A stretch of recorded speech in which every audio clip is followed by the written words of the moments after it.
even if you guys don't live in Minneapolis, I think you guys should be doing some of this too.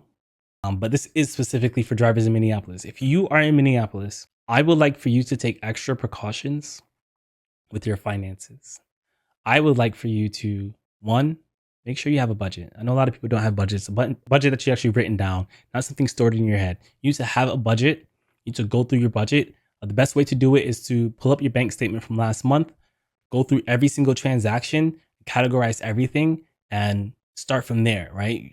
Figure out what your four walls cost, your electricity, your house, your car note, whatever it is. Get it on a piece of paper, write that down.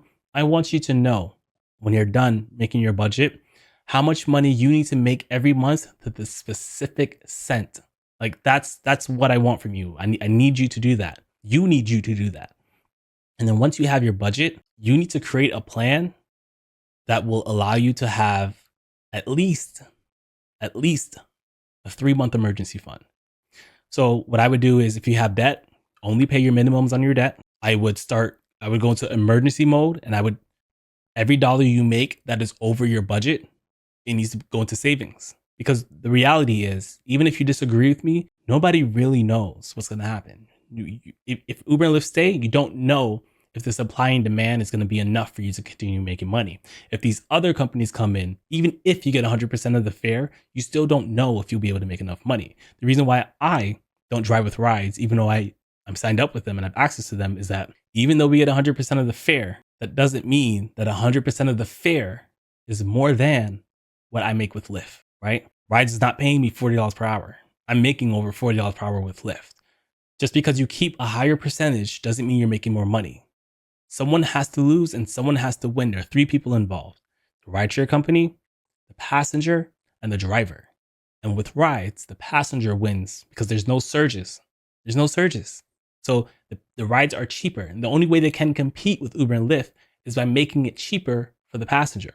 So 100% of the income that you generate from the passengers doesn't mean it's more than the 40, 50, 60% you generate with Uber and Lyft. Now, it could be. There's times where it could, times where it can't. In my market, it isn't. In a market where Lyft doesn't exist, it might be the next best thing, but it still might not be enough. And we don't know how insurance requirements will go. We don't know who's going to be responsible for that. We don't really know what Minneapolis is going to make these companies do that might change the structure that we're reading now. So that's real. This is real life here. If you go happy-go-lucky May 1st thinking you're going to make a bunch of money with these new companies, or if Uber and Lyft stays, you don't know that for a fact, and you only have less than 2 months. You have a month and a half to come up with finances to secure yourself.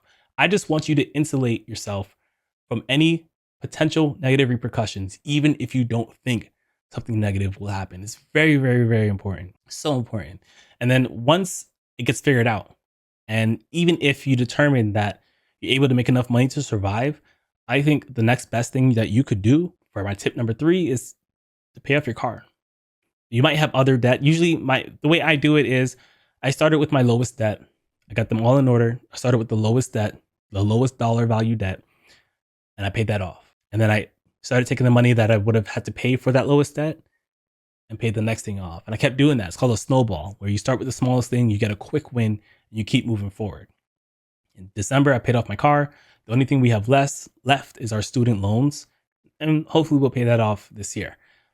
I want you, for those of you in Minneapolis, not to follow that specifically.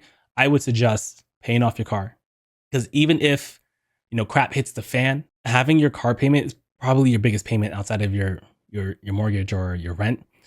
Not having to worry about a car payment in a world where rideshare isn't working is a huge relief. My check engine light came on in January because I forgot to put the gas cap in. And before I realized that, the first thought that came to my mind was, man, this is unfortunate, but at least my car is paid off. It will turn emergencies into inconveniences. Any drivers in Minneapolis who has a paid off car is stressing about this a lot less than people who have very expensive car notes, very expensive insurance, very expensive bills, very expensive cost of living. And that's why I want you guys to take those 3 tips. Do your best to play around with these different apps that are popping up. We don't really know which one is going to fill in. The faster you get into it is the better chance you'll have of being at the top once the ball gets rolling. Save as much money as you can, cut all of your expenses, pretend like it's doomsday right now. Like, go through your expenses, cut off the Netflix, cut off the Hulu, cut off all the subscription services for the next 2, 3, 4 months and just stack money. And keep in mind, we saw this last winter. Well, last winter was the hardest winter I've ever went through as far as finances go with Uber and Lyft. If whatever change happens on May doesn't pay as much as Uber and Lyft would pay, you're going to be in really, really deep trouble when winter comes. You might be time to start looking for a part-time job until all of this boils over. If you wait until May 1st when all the other drivers wait, and then all of you at once find out that this isn't working the way you hoped it would work, you're going to be screwed, because now all those drivers are also going to be looking for jobs that aren't related to rideshare. So if you're able to get your foot in the door now, I think it's your best bet. I think you go get a day job, whether it's part-time, full-time, whatever, get whatever you can. And then at night and weekends, you do your driving thing until something solid is solidified. And I don't think I'm being unreasonable here. You can disagree with me about my take on, how much you should get paid, or whether this is a good move by the council or a bad move by the council. But whether you agree or disagree with me, the reason why I think it's a bad move, because I think it'll harm drivers more than it will help drivers.